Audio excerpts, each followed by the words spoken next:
Então, a aula de hoje, os principais tópicos são posição anatômica, divisão do esqueleto e direções anatômicas. E esses 2 pontos, eles são uma revisão do que vocês já aprenderam em anatomia.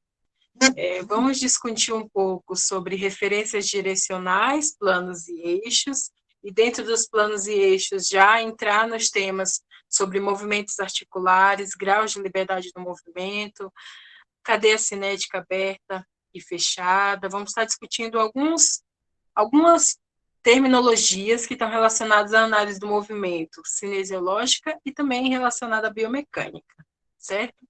Então, inicialmente, a posição anatômica. Como é que a gente avalia a posição anatômica? A determinação da posição anatômica, ela é muito importante para a área da saúde, porque nos ajuda no direcionamento das estruturas corporais. Então, de maneira universal, todas as áreas da saúde descrevem as estruturas corporais a partir de uma base, que é a posição anatômica. A posição anatômica correta é o indivíduo, né, na posição ereta, com o olhar para o horizonte, a linha do queixo paralela à linha do solo, os braços eles vão estar do lado do corpo, como vocês podem observar na figura, as mãos espalmadas e os dedos das mãos unidos. As palmas elas têm que estar voltadas para frente e os pés também devem estar unidos e voltados para frente. Essas são as características que definem a posição anatômica. E as avaliações físicas, as avaliações motoras, ela tem como referência a posição inicial dela é a posição anatômica. Quando você pretende descrever um movimento, a posição inicial ela vai ser próxima da posição anatômica. E aí você vai descrevendo as adaptações a partir dessa posição que você precisa fazer para a execução de algum movimento ou avaliação. Então, a gente tem também a divisão do esqueleto, né? Como a gente viu lá na nossa revisão. A divisão do esqueleto ela é entre axial e apendicular. O esqueleto axial é o centro do nosso corpo, é onde passa a linha média, né? E ali a gente encontra a cabeça, o pescoço e o tronco. E o esqueleto apendicular, ele seria os membros superiores e inferiores. Então, nos membros superiores, a gente tem os braços, o antebraço e a mão, e nos membros inferiores, a gente tem a coxa, a perna e o pé.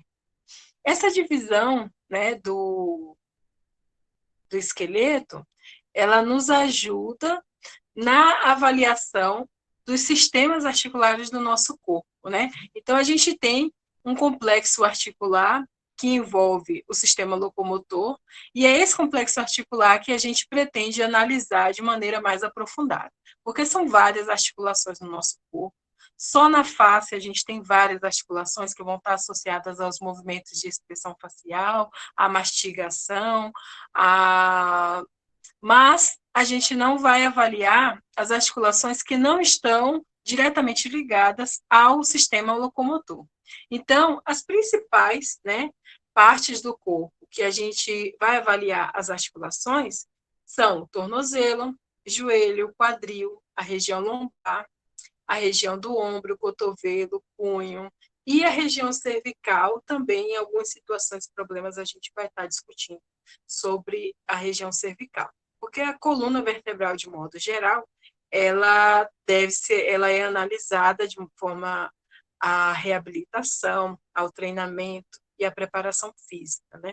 De forma que o profissional, não só da educação física, mas da fisioterapia, eles buscam o conhecimento da cinesiologia e da cinesioterapia é muito relevante quanto à coluna vertebral.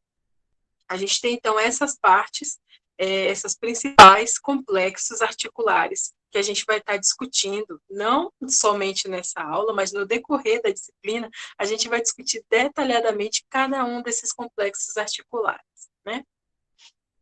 Os termos direcionais, né, eles buscam descrever a relação das partes do corpo enquanto a sua localização, né?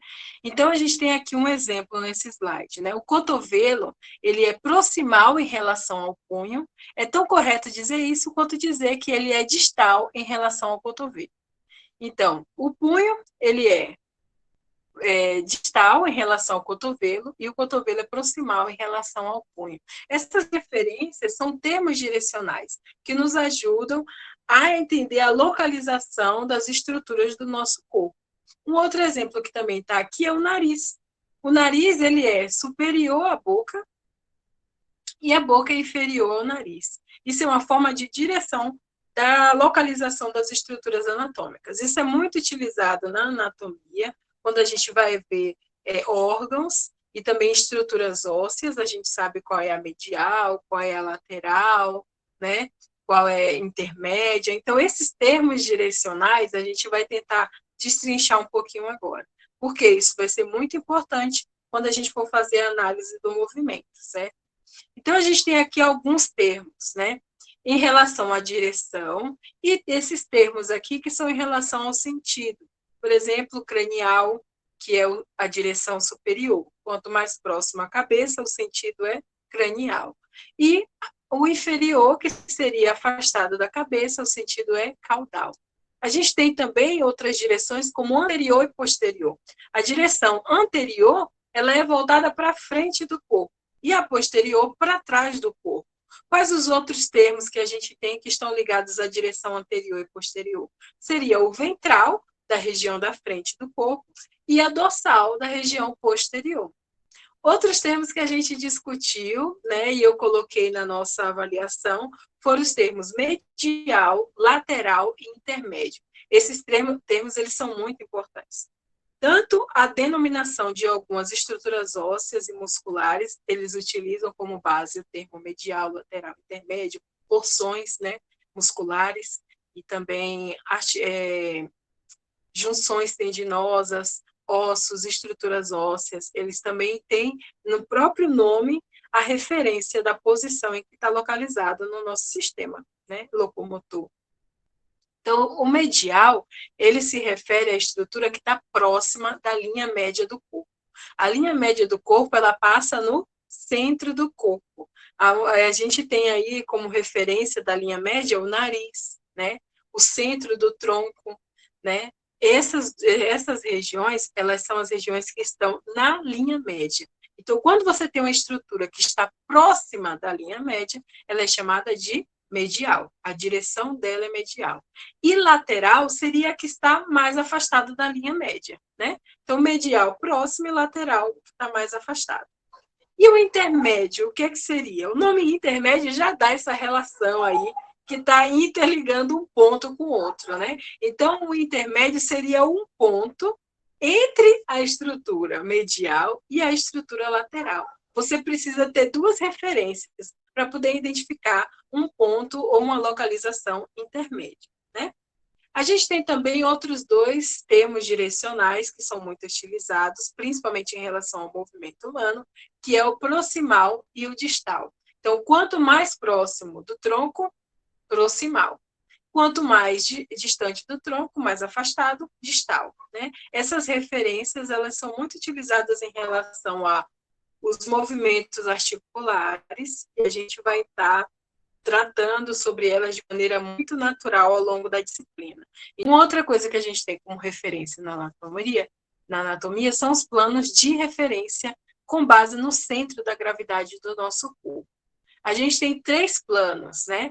E quais são eles? O plano sagital, que ele divide o corpo simetricamente na parte direita e esquerda, e a terminologia sagital é justamente porque passa exatamente na sutura sagital do crânio. E aqui no slide eu destaquei para vocês em vermelho onde está localizada essa estrutura no nosso crânio. Então, quando vocês pensarem no plano sagital, a grande definição dele é que ele vai dividir o corpo entre o lado direito e o lado esquerdo. Também a gente tem um plano coronal ou frontal. Ele vai dividir o corpo lateralmente entre anterior e posterior. E o nome coronal também está relacionado a uma estrutura do crânio, que é a sutura coronal. Então, a mesma posição em que se alinha a sutura coronal é a posição em que esse plano corta ou divide o nosso corpo entre anterior e posterior.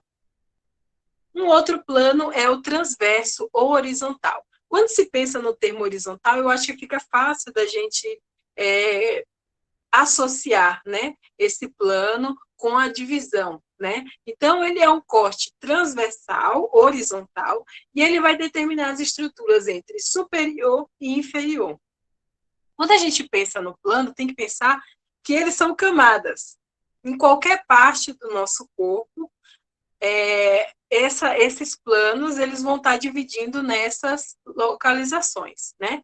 O plano transverso, horizontal ou transversal, ele vai dividir em qualquer parte do nosso corpo, qualquer estrutura, a partir do corte, né, do plano transversal, em superior, acima ou abaixo do plano. A mesma coisa o sagital, em qualquer parte, ele vai estar dividindo o corpo em mais próximo da linha média e mais afastado da linha média, né? Apesar de quando a gente olha nas figuras, elas sempre utilizam como referência o centro, é bom ter claro que esse plano, ele é um recorte, é como se fosse uma fita que ela perpassa por todo o nosso corpo. E ali onde está demarcada, a localização que você está querendo avaliar, você tem que identificar dentro daquele plano a divisão, né, do corpo que está sendo determinado. Então, a gente tem 3 planos, só recapitulando. O sagital, ele vai dividir o corpo em direito e esquerdo. O coronal ou frontal vai dividir o corpo entre anterior e posterior. E o transverso entre superior e inferior. Mas os planos, em relação ao movimento, a gente tem como base não somente os planos, mas os eixos articulares. Esses eixos, eles são eixos de referência perpendiculares a um desses planos. Então, cada eixo perpendicular ao plano, a gente tem um determinado movimento corporal, né, que é executado.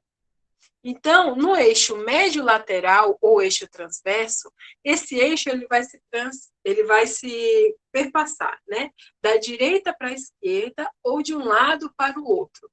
Se ele é da direita para a esquerda ou de um lado para o outro, a gente já tem como referência que ele é perpendicular ao plano sagital, porque o plano sagital é o que divide o nosso corpo entre direita e esquerda, certo?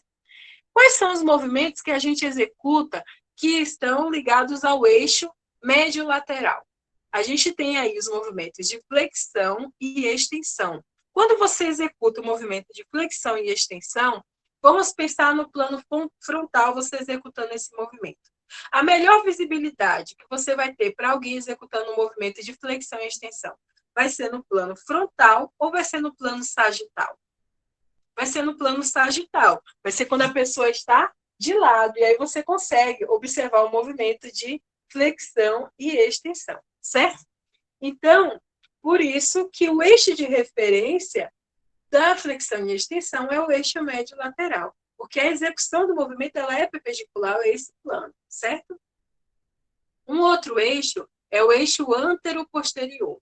O eixo antero-posterior ele se estende ao sentido anterior e posterior. Se ele é no sentido anterior e posterior, para posterior, então a gente sabe que esse eixo ele é perpendicular ao plano frontal, porque o plano frontal é o que divide o nosso corpo entre anterior e posterior. E quais são os movimentos que a gente consegue executar e executar nesse plano? Seria a adução e a abdução, né? Se você for pensar no movimento de adução e abdução, a referência que a gente tem é a adução, você vai estar aproximando o corpo da linha média. E a abdução, você vai estar afastando o corpo da linha média. Você consegue visualizar melhor o movimento sendo executado de adução e abdução? A pessoa de lado ou a pessoa de frente? Certamente é a pessoa de frente. Então, se eu quiser fazer a adução do ombro, eu vou conseguir executar e vocês vão visualizar melhor se estiver de frente do que se estivesse de lado. E a abdução, a mesma coisa. Então, a abdução, eu vou estar afastando. E a adução, eu vou estar aproximando. Certo? E flexão e extensão, eu acredito que vocês também compreendam, mas a flexão, você vai estar aproximando e a extensão, você vai estar afastando. isso gera uma dúvida, não, por exemplo, na articulação do joelho ou do cotovelo, porque essas a gente literalmente vê uma parte do corpo se afastando ou se aproximando.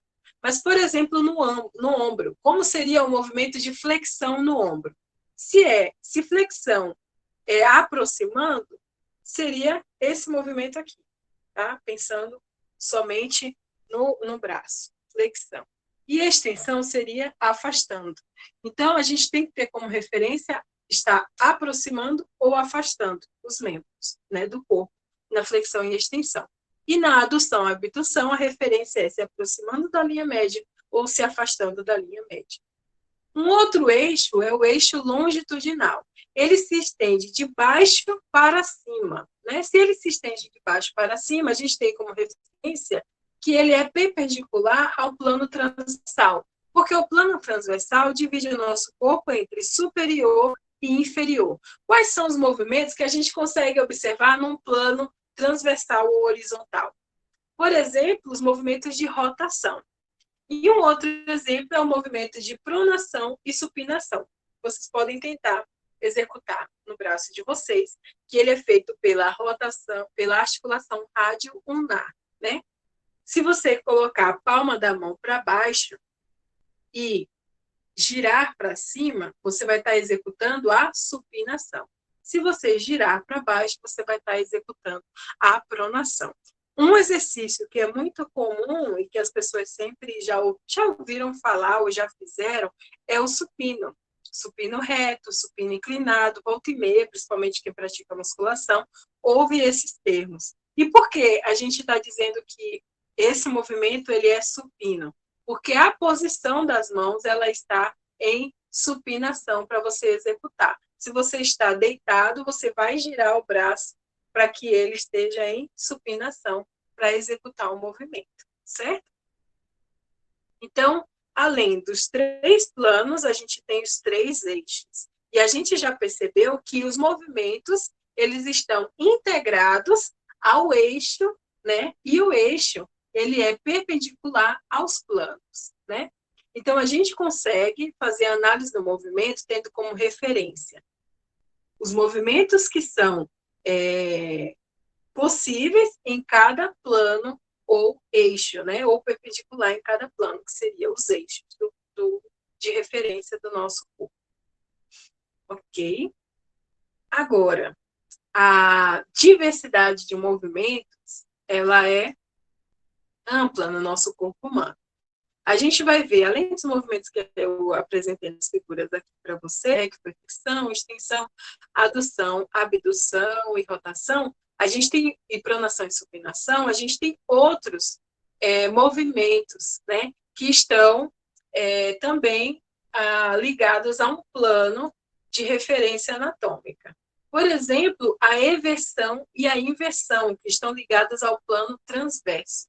Ele é especificamente um movimento que a gente faz com os pés, de rotação lateral da articulação do tornozelo e de rotação medial da articulação do tornozelo.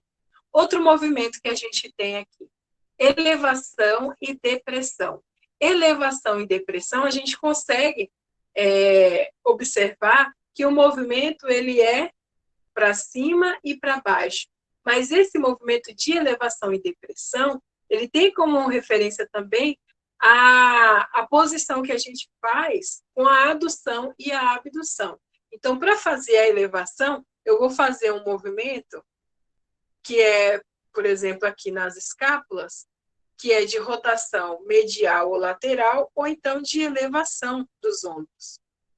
E aí isso vai fazer com que essas articulações do meu corpo, elas façam uma subida, né, de uma determinada parte do corpo a qual essa articulação está interligada. E a depressão é justamente o abaixamento dessa parte do corpo. Então, elevação e depressão. E se você quiser fazer esse movimento com os ombros, por exemplo, para identificar a rotação medial ou lateral, a rotação medial é quando você desloca o seu ombro um pouco para trás e você vai perceber que você faz um movimento na escápula de rotação medial. Quando você traz o seu ombro para frente, você faz um movimento na sua escápula de rotação lateral. Então, além desses movimentos que são comuns, a gente tem esses outros termos que nos ajudam a compreender os movimentos articulares, né? E aí temos um movimento que é a circundação. A circundação, ela não está ligada a um único plano, ela envolve múltiplos planos. E é muito comum a gente fazer esse movimento de circundação nas articulações do ombro, no pescoço. Que movimento seria esse, né? Circundação, a gente imagina um círculo, só que para executar esse círculo existem algumas fases, né? Nessa forma de cone. Primeiro você faz no ombro uma flexão do ombro, depois você faz uma abdução, depois você faz uma extensão e depois você faz uma adução. Isso vai permitir que você faça o movimento de circundação. Por isso que ele envolve múltiplos planos, porque ele interliga em cada fase da sua execução movimentos diferentes e que estão ligados a planos de referência diferentes, certo? Então, a circundação ele é um movimento muito interessante. Vocês vão perceber quando a gente estudar sobre as articulações, que são determinadas articulações que são esferoides, são essas articulações que dão esse grau de liberdade para a gente executar o movimento de circulação. Então, não é em todas as articulações que você consegue executar esse movimento. A gente vai falar um pouco agora sobre graus de liberdade. Tudo que a gente está conversando nessa aula, vocês têm que entender que são conhecimentos que vamos aprofundar nas aulas seguintes. Então, na cinesiologia, nada se perde. Tudo que a gente está discutindo agora, revisando da anatomia e trazendo alguns novos elementos, essas informações elas vão ser acumuladas a outras e a outras à medida que o conteúdo for sendo aprofundado. Então, aquilo que eu estou trazendo hoje é uma base, é um conhecimento básico para que a gente possa aprofundar os conteúdos de cinesiologia, né? Os graus de liberdade, eles são 3. A gente diz como grau de liberdade é o grau de liberdade de movimentação articular. Existem algumas articulações que têm um maior grau de liberdade e outras articulações em um menor grau de liberdade. A gente sabe que os movimentos eles são executados em torno de 3 eixos, né? Então, se são em torno de 3 eixos, a gente pode ter uma articulação que desenvolve 3 graus de liberdade e pode ter uma articulação que desenvolve apenas 1 grau de liberdade. Quando a articulação ela tem os movimentos em torno de um único eixo, a gente chama essa articulação de monoaxial. Aqui a gente tem 2 exemplos de articulação monoaxial. O cotovelo, que o movimento que a gente consegue desenvolver é de flexão e extensão, e o antebraço, que o movimento que a gente consegue desenvolver é o de pronação e supinação. Uma outra classificação em relação ao grau de liberdade é quando a articulação ela consegue desenvolver movimentos em torno de 2 eixos. Então, a gente chama essa articulação de biaxial. Vamos dar um exemplo, que seria o punho. O punho, a gente consegue fazer o movimento de flexão e de extensão. E a gente consegue também fazer o movimento de adução e abdução, certo? Mais próximo da linha média, mais afastado. Flexão e extensão. Mais próximo da parte do corpo, das outras partes do corpo, e mais afastado. A gente, no dedo, consegue fazer a mesma coisa também, né? Flexão, extensão, adução e abdução. Esses movimentos, quando uma articulação ela consegue fazer 4 movimentos, ou seja, consegue fazer movimentos em torno de 2 eixos, a gente chama de biaxial. Então, a gente já pode supor que a articulação que consegue desenvolver os movimentos em torno dos 3 eixos é a articulação triaxial. E um grande exemplo que a gente tem de articulação triaxial é a articulação do ombro. A articulação do ombro, a gente, a partir dela, consegue desenvolver o movimento de flexão, aproximando, extensão, a gente consegue fazer o movimento de adução, abdução e também o movimento de rotação ou circundação, certo? Rotação ou circundação. Esses movimentos, eles envolvem os 3 eixos de referência corporal para a execução do movimento humano. Então, essas articulações são as que têm um maior grau de liberdade, né? E no caso aqui, a gente tem como exemplo o ombro, mas vocês podem tentar fazer esses mesmos movimentos com o quadril, que vocês vão conseguir executar os movimentos de flexão, extensão e rotação. Um outro elemento que a gente utiliza para análise do movimento é a cadeia cinética. Quando fala em cadeia cinética, a gente já vai trazer aqui alguns termos que estão associados à biomecânica. A gente tem, para a execução do movimento, existem forças, né, e resistências que interagem para que a gente consiga executar o movimento. Por quê? O movimento ele é construído a partir de que base? Da contração muscular. Então, uma força interna é exercida, né, para que a gente consiga executar o movimento. E também, na execução do movimento, a gente pode ter implementos, equipamentos ou estruturas que exercem uma força externa, que seria a resistência.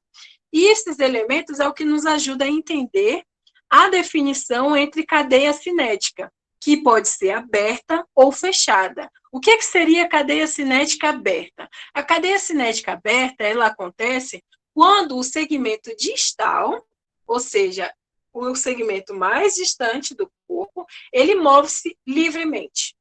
Ou seja, não existe nenhuma barreira, né, não existe nenhuma resistência para o grau de liberdade de movimento desse membro, desse segmento. Agora, a cadeia cinética fechada é quando essa articulação, esse segmento distal, ele encontra uma resistência interna, que pode ser, por exemplo, um apoio. E essa resistência interna, ela vai limitar, ou seja, restringir a movimentação daquela articulação, certo? Então, durante o movimento, a gente pode ter a cadeia cinética aberta ou a cadeia cinética fechada. Ou seja, eu vou ter movimentos que eu vou conseguir que o segmento distal ele tenha um grau de liberdade para a execução daquele movimento, como também eu vou ter movimentos que vai ter uma barreira ou então uma resistência, que é externa, que vai estar impedindo ou limitando, né, a movimentação. E aí a gente vai trazer aqui alguns exemplos para determinar a cadeia cinética aberta e a cadeia cinética fechada, né? Vamos começar aqui pela cadeia cinética aberta.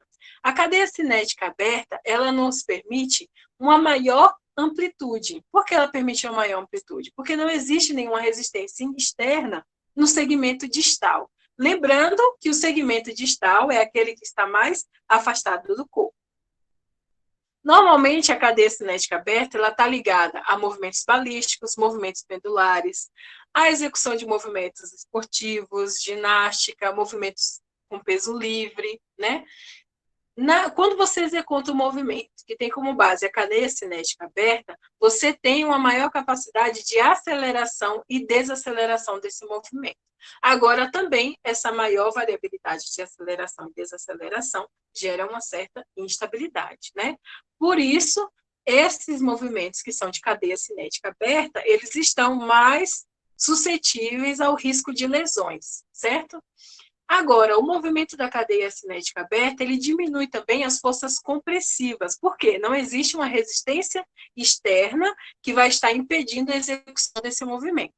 Então, aqui a gente tem, nos exemplos, alguns movimentos, como a cadeira extensora, né? Também movimentos com pesos livres, halteres. O que é que existe em comum aqui que determina que esses movimentos eles são em cadeia cinética aberta? É justamente que o segmento distal ele está livre, ou seja, não existe nenhuma barreira que esteja impedindo a execução do movimento. Então, é por isso que ele é determinado como cadeia cinética aberta. Aí alguns podem perguntar, professora, mas nessas figuras, a pessoa, por exemplo, está segurando um halter. Mas esse halter está impedindo a liberdade de movimento dessa pessoa? Ou não? Porque se o halter ele é um peso livre, eu posso executar o movimento em qualquer direção. A minha liberdade de movimentação, ela continua a mesma, mesmo que eu tenha uma sobrecarga externa, né? Então, eu não tenho uma barreira externa que esteja restringindo o meu movimento. Então, o que determina que a cadeia cinética é aberta não é ter ou não ter uma sobrecarga externa, mas é não ter uma barreira que vai restringir o movimento, ou alguma sobrecarga que vai restringir o movimento no segmento distal. Aí agora a gente vai discutir um pouco sobre o que seria a cadeia cinética fechada. A cadeia cinética fechada, ela, vocês já podem ver, que gera uma maior estabilidade dinâmica. Por que ela gera uma maior estabilidade dinâmica?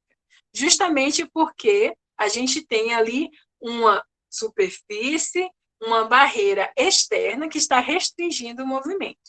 Então, esses movimentos que são de cadeia cinética fechada, eles têm uma menor variação de aceleração e desaceleração, porque o indivíduo ele tem mais controle na execução desse movimento. Por isso, a gente tem um menor risco de lesões quando executa um movimento em cadeia cinética fechada. Por exemplo, na reabilitação de atletas, é muito comum a gente observar adaptações de exercícios em ambientes controlados, que são uma simulação da prática esportiva no ambiente de jogo, né?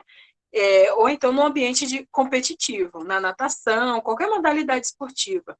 Existem movimentos que são funcionais, ou movimentos que são feitos em laboratórios de cinesiologia, durante o treinamento físico dos atletas, que são uma simulação da execução do movimento em cadeia aberta. Então, alguns implementos são utilizados, algumas sobrecargas são utilizadas, tanto para criar uma barreira, como também para criar uma maior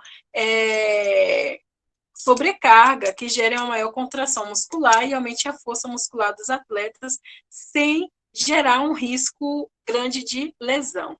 Agora, quais são as vantagens, por exemplo, dos movimentos de cadeia cinética fechada? Né? Você pode exercer forças compressivas maiores.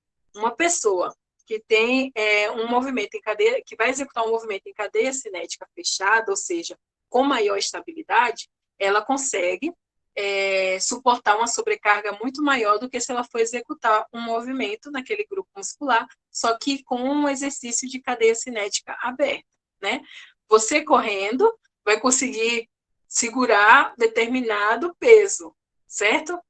Determinada sobrecarga. Agora, você parado pode suportar uma sobrecarga maior, né? Então, aí são dois exemplos. Uma cadeia cinética aberta, onde você tem uma maior instabilidade, variação da aceleração e desaceleração, e que muitas vezes os movimentos eles são balísticos, são mais dinâmicos, a gente não consegue ter maiores forças compressivas, né?